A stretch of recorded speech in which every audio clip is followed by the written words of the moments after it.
별이지의 유튜브. 이상한 나라의 앨리스, 루이스 캐럴 지음, 시공주니어 출판사. 1. 토끼굴로 내려가다. 앨리스는 언덕에서 하는 일도 없이 언니 옆에 앉아있는 것이 지겨워지기 시작했다. 언니가 읽고 있는 책을 한두 번 슬쩍 들여다보았는데 그건 그림도 대화도 전혀 없는 책이었다. 그림도 대화도 없는 책을 뭐하러 보지? 그래서 속으로 날씨가 더운 탓에 너무 졸리고 몽롱해서 끙끙대며 곰곰 생각하고 있었다. 일어나서 데이지꽃을 꺾어 목걸이를 만들면 재미있을까 없을까 하고, 그때 갑자기 눈이 빨간 흰토끼 한 마리가 앨리스 옆을 달려갔다. 이건 그다지 특이한 일이 아니었다. 앨리스는 토끼가 이런 너무 늦겠는걸? 하고 중얼거리는 소리를 듣고도 그다지 비정상적인 일로 생각하지 않았다. 앨리스는 한참 뒤에 이 일을 곱씹어 보고서야 이상한 일을 평범하게 보았다는 생각이 들었다. 하지만 그때만 해도 모든 게 지극히 자연스럽게 느껴졌다. 그러나 토끼가 정말로 조끼 주머니에서 시계를 꺼내어 시간을 확인하고 허둥지둥 달려가는 걸 보고 나서는 앨리스도 자리에서 일어났다. 문득 여태껏 한 번도 조끼 주머니가 달린 옷을 입은 토끼도 조끼 주머니에서 시계를 꺼내는 토끼도 보지 못했다는 생각이 들었기 때문이었다. 앨리스는 호기심에 불타서 토끼를 쫓아 들판으로 내달렸다. 그리고 산 울타리 밑에 있는 커다란 토끼 굴 속으로 쏙 들어가는 토끼를 겨우겨우 따라잡았다. 앨리스는 나중에 어떻게 빠져나올지는 전혀 생각해보지 않고 지체 없이 토끼를 따라갔다. 토끼 굴은 얼마쯤 터널처럼 똑바로 뻗어가다가 갑자기 푹 꺼졌다. 바닥이 너무 갑자기 꺼지는 바람에 앨리스는 미처 걸음을 멈출 틈도 없이 아주 깊은 우물 같은 곳으로 떨어졌다. 그 우물이 아주 깊거나 앨리스가 아주 천천히 떨어지는 듯 했다. 떨어지면서 주위를 둘러보고 이 다음엔 어떤 일이 일어날까 하고 생각해볼 여유가 있었으니까. 처음에는 어디로 가고 있는지 알고 싶어서 아래를 내려다보려 했지만 너무 어두워서 아무것도 보이지 않았다. 우물의 양쪽 옆면도 살폈다. 찬장과 책꽂이들이 잔뜩 있었고 여기저기에 지도와 그림들이 못에 걸려 있었다. 앨리스는 한 선반을 지나치면서 단지 하나를 집어들었다. 오렌지 마멀레이드라는 꼬리표가 붙어 있었지만 실망스럽게도 빈 단지였다. 앨리스는 단지를 던져버리지 못했다. 그러면 밑에 있는 사람이 맞아 죽을지도 모르니까. 그래서 지나쳐가던 찬장 위에 어렵사리 얹어놓았다. 이렇게 한번 떨어지고 나면 계단에서 구르는 것쯤은 아무것도 아니겠지? 가족들이 나더러 굉장히 용감하다고 할 거야. 그러니까 이제부턴 집 꼭대기에서 떨어져도 아무 소리 말아야지? 이건 정말 맞는 이야기였다. 떨어지고 또 떨어졌다. 대체 언제까지 이렇게 떨어질까? 앨리스는 큰 소리로 떠들었다. 지금까지 몇 미터나 떨어졌을까? 지구 중심 어딘가에 가까워지고 있을 텐데. 지구 중심이라면 아마 6400km쯤이나 떨어진 곳일 텐데. 앨리스는 학교에서 수업 시간에 이런 걸 몇 가지 배웠다. 이야기를 들어줄 사람이 없기 때문에 그런 걸 아는 척 하기에는 그다지 좋은 기회가 아니었지만 거듭해서 외워두면 공부에 도움이 될 것 같았다. 그래, 아마 그 정도가 될 거야. 그런데 지금 내가 있는 곳의 위도와 경도는 어떻게 될까? 앨리스는 위도가 무엇인지 경도가 무엇인지는 하나도 몰랐지만 멋지고 대단한 단어 같아서 그렇게 말해보았다. 앨리스는 곧 다시 큰 소리로 떠들기 시작했다. 이러다 지구를 뚫고 떨어지는 건 아닐까? 머리를 거꾸로 하고 걷는 사람들 사이에 떨어진다면 얼마나 재미있을까? 그 사람들을 부르는 말이 아마 극척점 사람들이랬지. 그런데 어쩐지 틀리게 말한 것 같아서 이번에는 옆에 아무도 없는 게 다행스럽게 여겨졌다. 그런데 그 나라 이름이 무엇인지 모르니까 물어봐야 할 거야. 아줌마, 여기가 오스트레일리아예요? 뉴질랜드예요?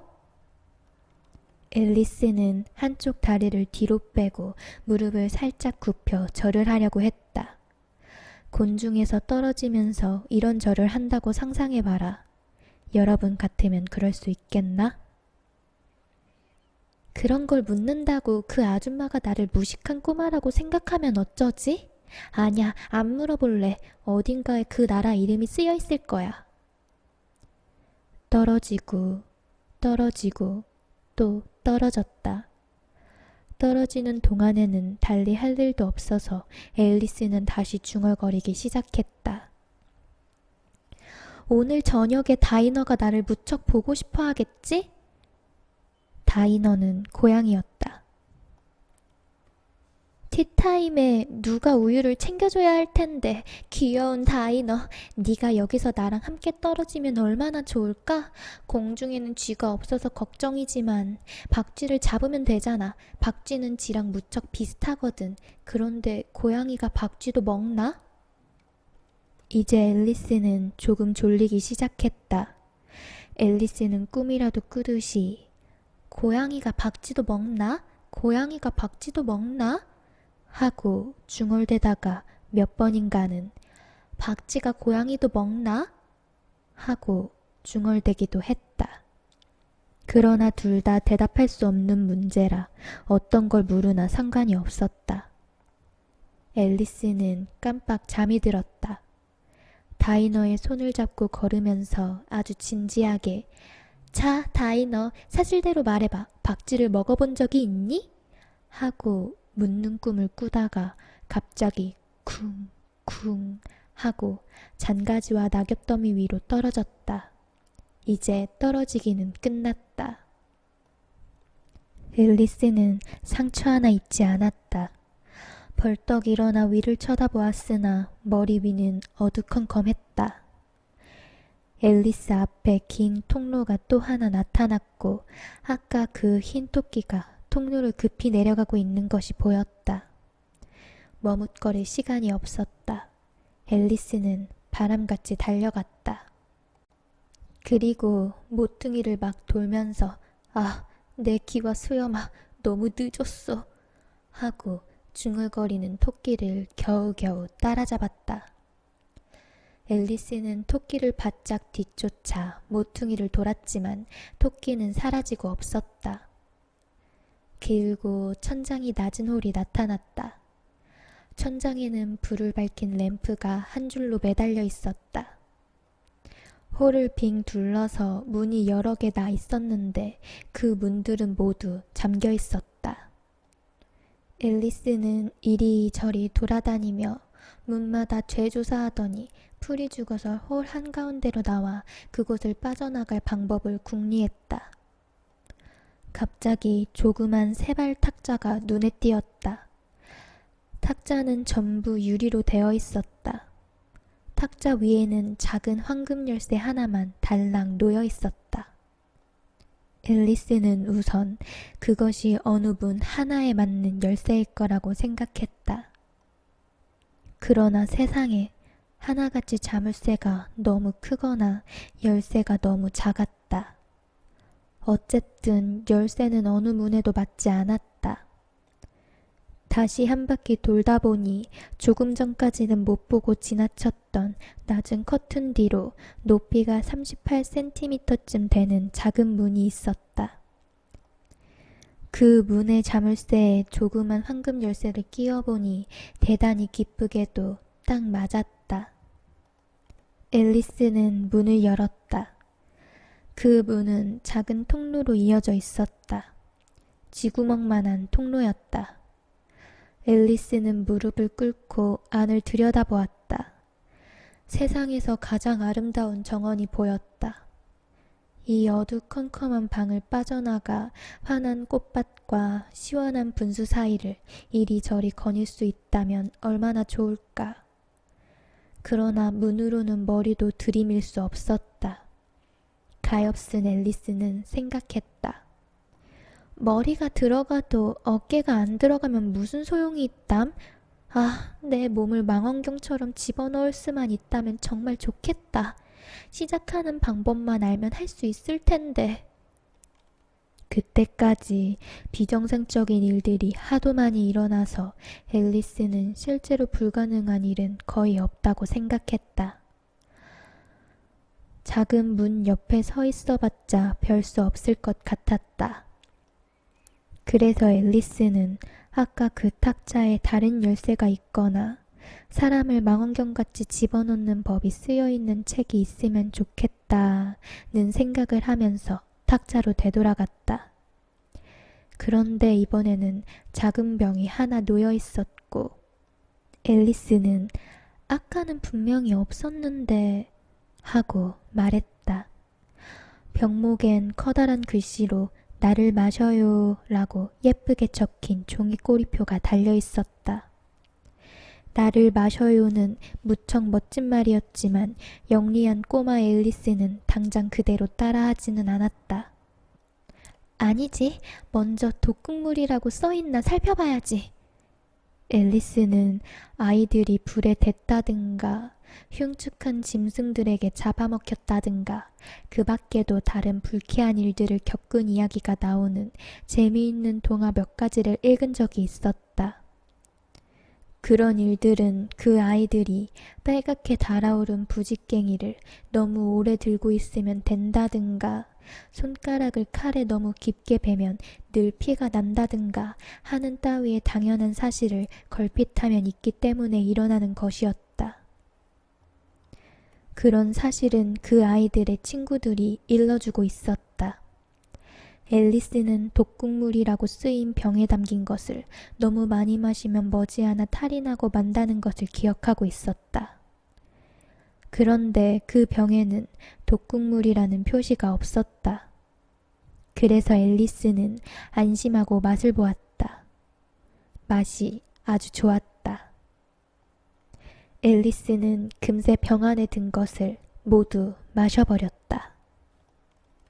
기분이 아주 이상하다. 내 몸이 망원경처럼 집어넣어지는 것 같아. 정말로 그랬다. 앨리스의 키는 25cm로 줄어 있었다. 앨리스는 이제 그 아름다운 정원으로 통하는 작은 문으로 들어가기에 꼭 맞는 키가 되었다는 생각에 얼굴이 밝아졌다. 하지만 혹시 키가 더 줄어들까 싶어서 조금 걱정스러운 마음으로 잠시 기다렸다. 이러다가 나중에는 양초처럼 몽땅 사라져버릴지도 몰라. 그러면 난 어떻게 될까? 그리고 양초가 꺼지고 나면 불꽃이 어떻게 보이는지 상상해 보려고 했으나 그런 걸 본 기억조차 없었다. 한참이 지나도 아무 일이 없자 앨리스는 당장 정원으로 나가기로 했다. 그런데 저런 가엾은 앨리스. 문 앞까지 가서야 조그만 황금 열쇠를 두고 온 것이 생각났다. 열쇠를 가지러 다시 탁자 옆으로 갔으나 손이 닿지 않았다. 유리를 통해서 열쇠가 빤히 보였다. 앨리스는 탁자의 다리 하나를 타고 올라가려고 안간힘을 썼지만 너무 미끄러웠다. 가엾은 꼬마 앨리스는 마침내 탁자 다리를 타고 올라가는 일에 지쳐서 주저앉아 울음을 터뜨렸다. 앨리스는 조금 날카롭게 자신을 타일렀다. 자, 그렇게 울어봤자 아무 소용없어. 충고하겠는데 당장 이곳을 떠나. 앨리스는 대개 자신에게 아주 좋은 충고를 하는데 그 충고를 따른 적은 별로 없지만 어떤 때는 눈물이 쏙 빠지도록 심하게 스스로를 꾸짖기도 했다. 한 번은 혼자서 크로케를 하다가 속임수를 쓰고는 주먹으로 자기 귀를 때리려고 한 적도 있었다. 이 호기심 꾸러기 아이는 자신이 두 사람인 척 하는 걸 아주 좋아했다. 가엾은 앨리스는 생각했다. 하지만 지금은 두 사람인 척 해봤자 아무 소용없어. 그래, 지금 난 품이 있는 한 사람이 되기에도 모자라잖아. 아래를 보니 탁자 밑에 작은 유리 상자가 놓여 있었다. 앨리스는 상자 뚜껑을 열었다. 건포도로 나를 먹어요 라고 예쁘게 쓰여진 아주 작은 케이크가 들어있었다. 그래, 먹어주지. 그렇게 해서 키가 더 커지면 열쇠를 집을 수 있고 더 작아지면 문 밑으로 기어나가면 돼. 어쨌든 정원으로 나갈 수만 있으면 되니까 무슨 일이 일어나든 상관없어. 앨리스는 케이크를 조금 먹고 나서 초조하게 중얼거렸다. 어느 쪽일까? 어느 쪽일까? 키가 자라고 있는지 보려고 머리 위에 손을 대어 보았지만 정말 놀랍게도 키는 여전히 똑같았다. 물론 대개는 케이크를 먹어도 아무 일도 없는 게 당연하다. 그러나 앨리스는 비정상적인 일에 너무 익숙해져서 평범한 일들은 참으로 재미없고 따분하게 여겨졌다. 그래서 앨리스는 케이크를 마저 먹기로 했고 순식간에 다 먹어치웠다. 2. 눈물 웅덩이. 앨리스는 소리를 질렀다. 점점 더 이상하는군. 앨리스는 너무 놀라서 순간적으로 제대로 말하는 법을 잊어버렸다. 이제는 세상에서 가장 큰 망원경처럼 몸이 펼쳐지고 있어. 잘 가라 봐라. 아래를 내려다보니 발이 너무 멀리 떨어져 있어서 잘 보이지 않았다. 아, 가엾은 작은 발아. 이제 누가 너희들에게 신발이랑 양말을 신겨주지? 난 못할 텐데. 난 너무 멀리 있어서 너희들을 돌볼 수 없을 거야. 그러니까 너희들끼리 잘해봐. 하지만 발들한테 잘못하면 안 될 텐데. 앨리스는 생각에 잠겼다. 그렇지 않으면 아마 너희들은 내가 가고 싶은 대로 움직여주지 않겠지? 그러니까 크리스마스 때마다 새 부츠를 사줘야지. 앨리스는 발에게 선물을 전해줄 방법을 생각했다. 우체부를 시켜 배달해야겠다. 자기 발한테 선물을 보내면 얼마나 우스울까? 주소도 정말 이상하겠지? 앨리스 보냄, 벽난로시, 난로망구, 융단동, 앨리스의 오른발 기하. 아이 참, 내가 지금 무슨 말도 안 되는 소리를 하고 있는 거야. 바로 그때 앨리스는 홀 천장에 머리를 부딪혔다. 사실 앨리스의 키는 이제 2m 80cm가 넘었다. 앨리스는 얼른 조그만 황금 열쇠를 집어들고 정원 문 쪽으로 달려갔다. 가엾은 앨리스. 앨리스는 바닥에 옆으로 누워 한쪽 눈으로 정원을 내다보았다. 이제 아까보다도 더 밖으로 나가기가 어려워졌다. 앨리스는 그 자리에 주저앉아 다시 울음을 터뜨렸다. 창피한 줄 알아야 해. 너같이 큰 애가 징징대다니. 경고하는데 당장 뚝 그쳐. 그러나 앨리스는 계속해서 울어 결국 눈물을 몇 얀동이나 쏟아냈다. 앨리스 주변에는 9cm 깊이의 운덩이가 생겨나 홀 한가운데로 물이 흘러갔다. 조금 뒤에 멀리서 후다닥 뛰는 발소리가 조그맣게 들렸다. 앨리스는 얼른 눈물을 닦고 소리나는 쪽을 바라보았다. 아까 그 흰 토끼가 돌아오고 있었다. 토끼는 멋지게 차려입고 한 손에는 흰 키드 가죽장갑을 끼고 한 손에는 커다란 부채를 들고 빠른 걸음으로 다가오면서 중얼거렸다. 아, 공작 부인, 공작 부인. 이런, 내가 늦게 가면 펄펄 뛸 텐데.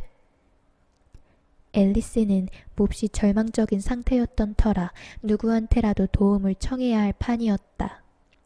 그래서 토끼가 가까이 다가오자 겁먹은 소리로 나지기 말했다. 여보세요. 토끼는 너무나 놀란 나머지 흰 키드 가죽 장갑과 부채를 떨어뜨리고 어둠 속으로 순살같이 달아나 버렸다. 앨리스는 장갑과 부채를 주워들었다. 방 안은 무척 더웠다. 앨리스는 부채로 땀을 식히며 이렇게 중얼거렸다. 이럴 수가. 오늘은 정말 별난리만 생기네. 어제만 해도 보통 때나 다름없었는데 하룻밤 사이에 내가 달라졌나? 오늘 아침에 일어났을 때 뭔가 달랐던가? 기분이 좀 달랐던 것 같기도 해. 하지만 내가 정말로 변했다면 다음에 해야 할 질문은 지금의 나는 누구인 거지? 아, 이건 대단한 수수께끼다. 앨리스는 자기가 알고 있는 또래 친구들을 모두 떠올리며 자기가 혹시 그중 하나이로 변한 건 아닌지 생각해보기 시작했다. 에이다는 분명히 아냐. 걔 머리는 아주 긴 곱슬인데 내 머리는 그렇지 않거든. 메이블도 아냐. 난 별걸 다 아는데 걔는... 아, 정말 아무것도 모르니까. 게다가 걔는 걔고 나는 나잖아. 그리고... 아이 참, 이 수수께끼는 정말 너무 어렵다. 내가 알고 있는 걸 그대로 알고 있는지 확인해 볼까? 자, 4, 5는 12, 4, 6은 13, 4, 7은... 아, 이렇게 하다간 언제 20까지 갈지 모르겠군. 하지만 구구단은 별로 중요하지 않으니까 질이나 해보자. 파리의 수도는 런던, 로마의 수도는 파리, 로마는... 아니야, 이건 전부 틀렸어. 난 메이블로 변한 게 틀림없어. 그럼 부지런한 꿈 하나 외워볼까? 앨리스는 공부 시간에 하듯이 무릎 위에 손을 포개고 그 시를 외우려고 했으나 이상하게 신목 소리가 나오고 단어들도 예전 같지가 않았다. 꼬마하고 한 마리가 빛나는 꼬리를 손질하고 나일강의 물로 황금 비늘을 한 장 한 장 씻어요. 꼬마 악어는 환하게 웃으며 앞발을 공손하게 내밀고 부드럽게 웃음 짓는 입속으로 작은 물고기들을 맞아들여요. 가엾은 앨리스는 눈물을 글썽였다. 이것도 분명 틀렸을 거야. 난 정말 메이블이 됐나봐. 그럼 오두막집에서 살아야 하고 장난감도 없고 게다가 죽어라 하고 공부만 해야 하잖아. 아니야, 난 아직 마음의 준비가 안 됐어. 내가 정말 메이블이라면 난 그냥 여기에서 살 거야. 사람들이 이 속에다 고개를 디밀고 얘야, 어서 올라와 해도 그냥 올려다보면서 내가 누군데요? 그걸 먼저 말해줘요. 내가 당신이 말하는 사람이 되고 싶으면 올라가겠지만 그렇지 않다면 다른 누군가가 될 때까지 여기 이 아래에서 살 거예요. 하고 대답해야지. 하지만 앨리스는 갑자기 울음을 터뜨렸다. 사람들이 이 안을 들여다봐 준다면 정말 좋겠다. 여기 혼자 있는 건 너무 지겨워. 그렇게 중얼거리다가 문득 손을 내려다보니 놀랍게도 어느새 아까 토끼가 떨어뜨리고 간 조그맣고 흰 키드 가죽장갑 한 짝을 끼고 있었다. 도대체 어떻게 이렇게 될 수가 있지? 내가 다시 작아지고 있어. 앨리스는 일어나서 탁자로 가서 키를 쟀다.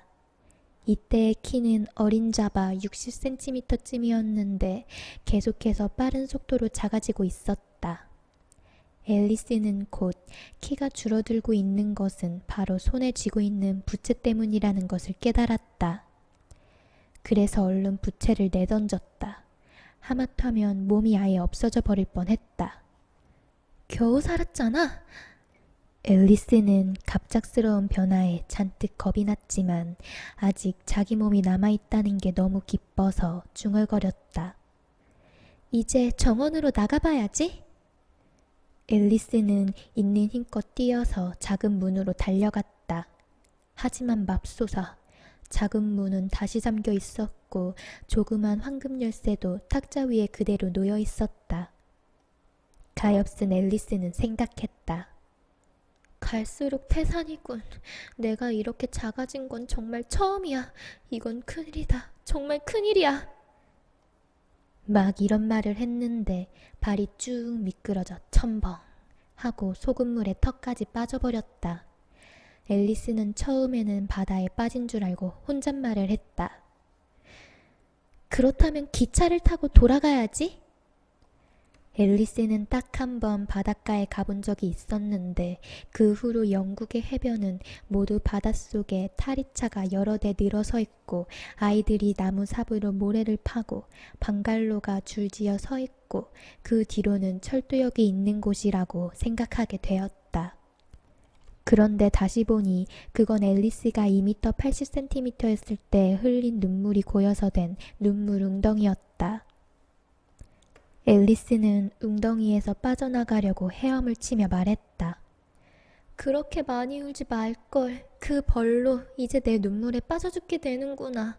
그렇게 되면 정말 별난 일이겠지. 하긴 오늘은 모든 게 별난 날이니까.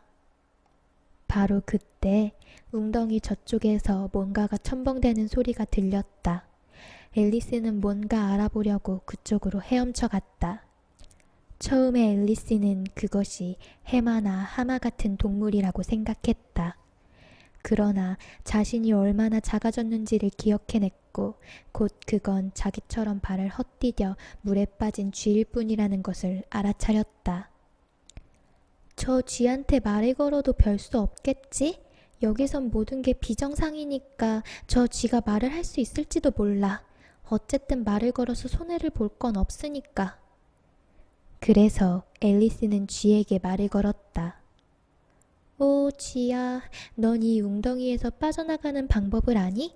오, 쥐야, 이 웅덩이에서 이리저리 헤엄쳐 다니는 것도 정말 질렸어. 앨리스는 쥐에게 이런 식으로 말하는 게 옳다고 생각했다. 쥐와 얘기해 본 적은 한 번도 없지만 오빠의 라틴어 문법 책에서 쥐에게 쥐, 오, 쥐야 라고 쓰인 것을 본 적이 있었다. 쥐는 좀 의아한 눈초리로 앨리스를 바라보았다. 앨리스는 쥐가 작은 눈으로 자기한테 윙크를 하고 있다고 생각했다. 하지만 쥐는 아무 대꾸도 하지 않았다. 앨리스는 생각했다. 영어를 못 알아듣는 걸 보니 정보강 윌리엄을 따라온 프랑스 쥐인가 보다. 앨리스는 역사에 대해 알고 있는 지식을 죄다 떠올려 봤지만 언제 무슨 일이 일어났는지는 정확히 기억해내지 못했다. 앨리스는 다시 물었다. 위 에마 샤트? 이건 앨리스의 불어 교과서 맨 처음에 나오는 문장이었다. 쥐는 갑자기 물 위로 펄쩍 뛰어올랐다. 겁에 질려 벌벌 떠는 듯 했다. 앨리스는 가엾은 동물의 마음을 상하게 한 게 미안해서 얼른 소리쳤다. 아, 미안해. 네가 고양이를 좋아하지 않는다는 걸 깜빡 잊었어. 쥐는 성난 소리로 날카롭게 외쳤다. 고양이를 좋아하지 않는다고 네가 나라면 고양이를 좋아하겠니? 앨리스는 달래는 어조로 말했다. 글쎄, 아마 안 좋아할 거야. 너무 화내지 마. 그렇지만 너한테 우리 고양이 다이너를 보여줬으면 좋겠다. 다이너를 보면 너도 고양이를 좋아하게 될 거야. 다이너는 정말 귀엽고 얌전한 고양이거든. 앨리스는 천천히 웅덩이를 헤엄쳐 다니며 혼잣말처럼 중얼거렸다. 다이너는 불가에 앉아서 정말 멋지게 가르랑거리기도 하고 앞발에 침을 묻혀서 세수를 하기도 해. 게다가 안고 있으면 얼마나 귀엽고 포근한지 몰라. 그리고 쥐잡기에는 완전히 선술한다. 아, 미안해. 앨리스는 쥐가 털을 잔뜩 곤두세우는 걸 보고 정말로 실수했다는 생각이 들어서 다시 소리를 질렀다. 고양이 얘기를 하고 싶지 않다면 우리 그만두자. 쥐는 꼬리 끝까지 벌벌 떨면서 소리쳤다. 우리라니, 내가 그런 걸 화제로 삼아 얘기를 하고 싶어 한다니. 우리 집안은 대대로 고양이를 싫어해. 심술궂고 상스럽고 천한 것들이니까 다시는 내 앞에서 그 이름도 들먹거리지 마. 앨리스는 화제를 바꾸고 싶어서 서둘러 말했다. 정말로 다신 안 할게. 그럼 너 강아지는 좋아하니? 쥐는 아무런 대답도 하지 않았다. 앨리스는 진지하게 말을 이었다. 우리 집 근처에 아주 귀여운 강아지가 사는데 너한테도 보여주고 싶어. 조그맣고 반짝이는 눈을 지닌 테리어 종이야. 게다가 길고 곱슬곱슬한 갈색 털. 그 강아지는 뭘 던지면 얼른 가서 물어오고 등을 꼿꼿이 세우고 앉아서 저녁을 달라고도 하고 별의별 짓을 다 해. 다 기억할 수 없을 정도라니까? 그 강아지는 어떤 농부 아저씨네 건데 그 아저씨 말로는 100파운드 값은 나갈 거래. 쥐란지는 모두 잡아 없앤다나. 앨리스는 슬픈 어조로 외쳤다. 어머, 내가 또 네 기분을 상하게 했나 봐. 쥐는 요란하게 물을 튀기며 정신없이 도망치고 있었다. 앨리스는 부드럽게 불렀다. 귀여운 쥐야, 다시 돌아와줘. 네가 싫다면 다시는 강아지나 고양이 이야기는 안 할게. 쥐는 이 말을 듣고 몸을 돌려서 천천히 앨리스에게로 헤엄쳐 왔다. 쥐는 창백한 얼굴로 떨리는 목소리로 속삭였다. 이제 무트로 나가자. 가서 내 이야기를 해줄게. 그럼 내가 왜 고양이와 강아지를 싫어하게 됐는지 알게 될 거야. 무트로 나가기에 딱 알맞은 때였다. 그동안의 새와 다른 동물들이 웅덩이로 빠져드는 바람에 주변이 점점 혼잡해지고 있었기 때문이다.